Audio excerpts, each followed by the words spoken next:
हमें व्यक्त से अव्यक्त की ओर चलना है।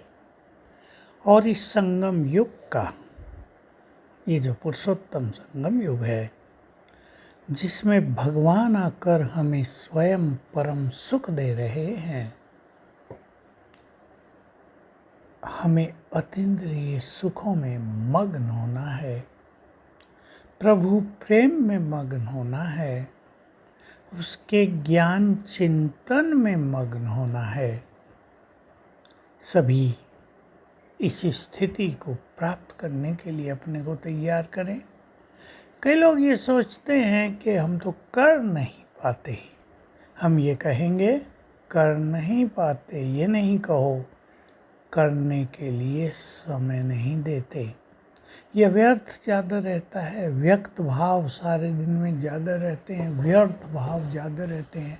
देखना, सुनना, बोलना, कर्म में अति व्यस्तता, समय ही न देना, तो अनुभव कैसे होगा।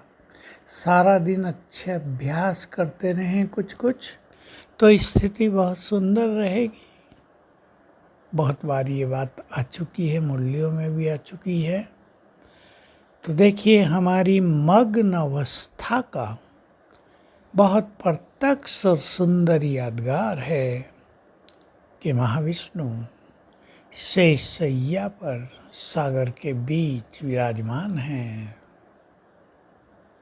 देखो अपना सीन, ये हम सब की मग्न अवस्था की बात है। सांप जो जहरीले हैं, 5 दिखाते हैं अधिकतर, उन 5 को यानी विकारों को, काम, क्रोध, लोभ, मोह, अहंकार को अपने मित्र बना लिए। शेषशय्या बन गए, वो आराम का साधन बन गए।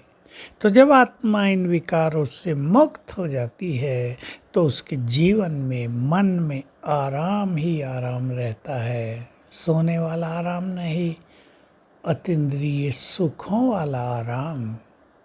गीता ज्ञान में मग्न दिखाए हैं, वहाँ बैठे आप देखो, विष्णु जी को देखो, कहीं और देख रहे हैं, अर्थात पालना कर रहे हैं सबकी सकाश देखकर। उनका ध्यान अपने पे नहीं, दूसरों पर बहुत ज़्यादा है, जिनको उनकी मदद चाहिए। चारों ओर सागर है, सागर में लहरें होती हैं, लेकिन वो उनसे निर्लिप्त हैं। लक्ष्मी चरणों में है, अर्थात अथाह धन संपदा, ईश्वरीय खजाने सब उनके पास हैं।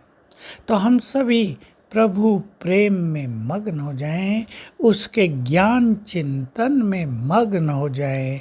ज्ञान चिंतन का अर्थ है सुदर्शन चक्रधारी बन जाएं, जो विष्णु जी के हाथ में दिखाया गया है।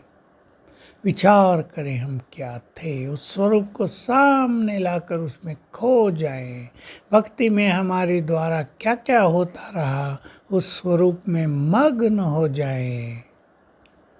बाबा की प्राप्तियों को, उसके वरदानों को याद करें, उसने हमें क्या क्या दिया। इस तरह सोचें, जिसने हमें सत्य राह देकर, सत्य ज्ञान देकर मंजिल की सरल राहें दिखाई, मुक्ति जीवन मुक्ति का मार्ग दिखाया, जीवन की सारी कठिनाइयाँ समाप्त कर दी, कुछ भी ढूंढना बाकी नहीं रहा, कुछ भी मन में डाउट नहीं रहा ये करेंगे तो कुछ मिलेगा या नहीं मिलेगा। जिस मुक्ति की, जिस स्वर्ग की जन्म जन्म से कामना करते आए, उसको हमारा जन्म सिद्ध अधिकार बना दिया। देखो, मुक्ति के लिए तपस्वी कितनी मेहनत करते हैं।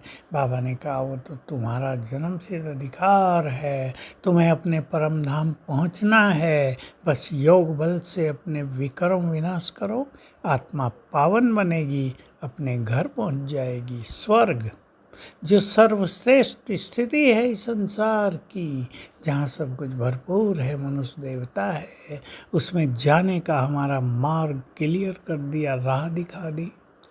तो उससे हमें क्या क्या मिला, उसको याद करके, उसको शुक्रिया करते हुए हम उसके प्रेम में मग्न होने का रोज एक बार सवेरे सवेरे अनुभव करें, उसका जीवन पर बहुत गहरा प्रभाव होगा और बाबा हमारी इस मग्न अवस्था को देखकर बहुत प्यार के फूल बरसाएगा। ओम शांति।